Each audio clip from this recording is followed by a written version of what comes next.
ఊళ్ళో పెద్ద ఆస్తిపరులం. ఈ రోజు పోలిస్తే జస్ట్ నథింగ్. అప్పుడు ప్యాకాటాడి అన్ని పోగొట్టి ఆస్తులు పోగొట్టి జాబ్ 2-3 సార్లు వస్తే రిజెక్ట్ చేశాడు. He took a decision that he wants to become a contracts చేస్తే తప్ప మనం ఈ అప్పు తీర్చలేము. ఇంజనీర్స్ కి first time class 1 contractor registration government ఇచ్చారు.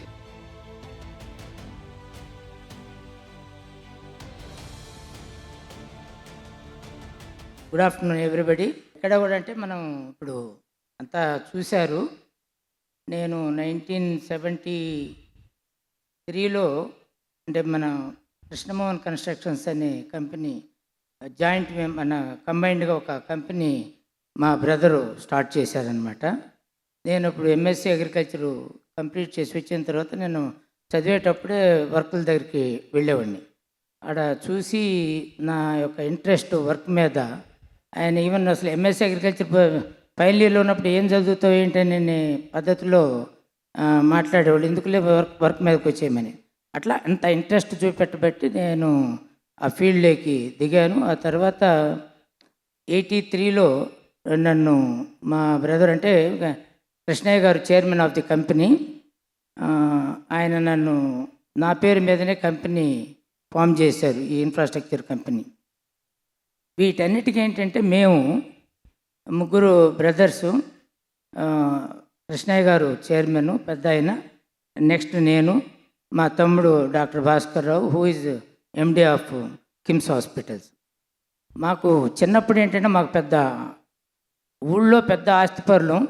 ఈరోజు పోలిస్తే జస్ట్ నథింగ్. అప్పుడు ఆ రోజుల్లో మా ఫాదరు ఆయనంతా ప్యాకాటాడి అన్నీ పోగొట్టి ఆస్తులు పోగొట్టి చేస్తే, బట్ అందరినీ ముగ్గురిని కూడా ఆ రోజుల్లో మా తాలూకాలు ఏమన్నా చెప్పాలంటే నెల్లూరు జిల్లాలో కూడా ఒక ఫ్యామిలీలో ముగ్గురిని పోస్ట్ గ్రాడ్యుయేట్ చేసిన ఇల్లు ఏదైనా అంటే మా ఒక్క ఇల్లు అనే నేను చెప్పను.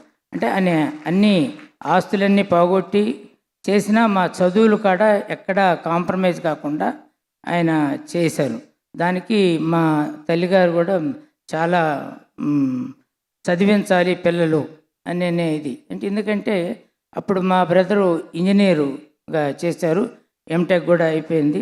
ఆయన మేము సెలవులకు పోయినప్పుడు అప్పుడు మామూలుగా ఇల్లు ఉండేది, పైన ఆరు బయట పడుకునేవాళ్ళం.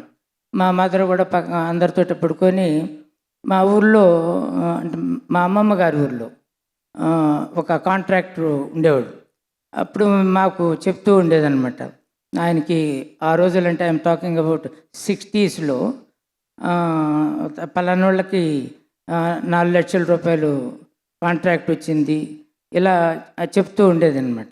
అంటే అప్పుడు మా బ్రదరు చెప్తుండే, అదేముందిలేమ్మా, ఒక సే దట్ ఈజ్ నథింగ్ అని ఆయన అప్పుడే చెప్తుండేవాడు. అంటే మాకు మా ఫాదర్ 1 లక్ష రూపాయలు మేమందరం చదువు పూర్తి అయ్యేటప్పటికి 1 లక్ష రూపాయలు అప్పు ఇచ్చారు.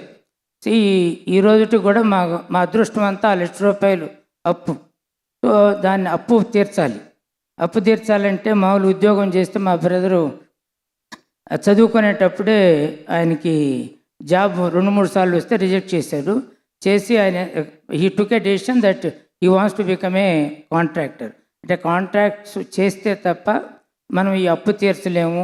నెక్స్ట్ మేము కూడా కొంత చదువుకుంటూ ఉన్నాం, మమ్మల్ని చదివించాలి, ఆడపిల్లలు ఇద్దరుంటే వాళ్ళకి పెళ్ళిళ్ళు చేయాలి, ఇవన్నీ కూడా బాధ్యత తీసుకొని ఆయన he wants to become a contractor.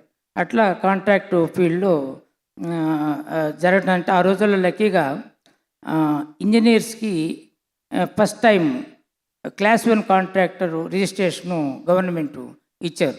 ఇచ్చి ఆ తర్వాత ఒక 2 years అయితే ఉన్నది, అప్పుడు వీళ్ళు they got it registered as first class contractors. చేసిన తర్వాత మాకు గూడూరు టు కావాలని ఆల్మోస్ట్ 40 miles ఆ రోజుల్లో 86 lakhs వరకు కాంట్రాక్టు వచ్చింది.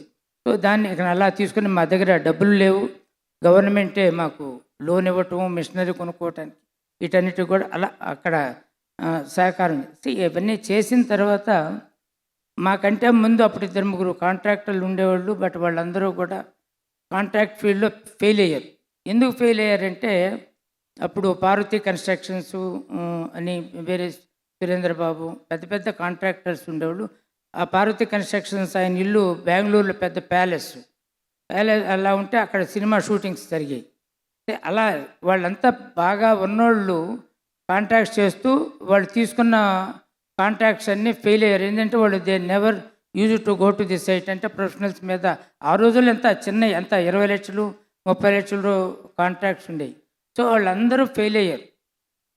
మాకు ఎప్పుడైతే మాకు ఇక్కడ డూ ఆర్ డై అనే పరిస్థితుల్లో మేము కష్టపడి అందరం కూడా దాన్ని ఏ వర్క్ అయితే తీసుకున్నామో అది ఫస్ట్ మెకనైజ్డ్ రోడ్ కాంట్రాక్ట్ ఇండియాలో.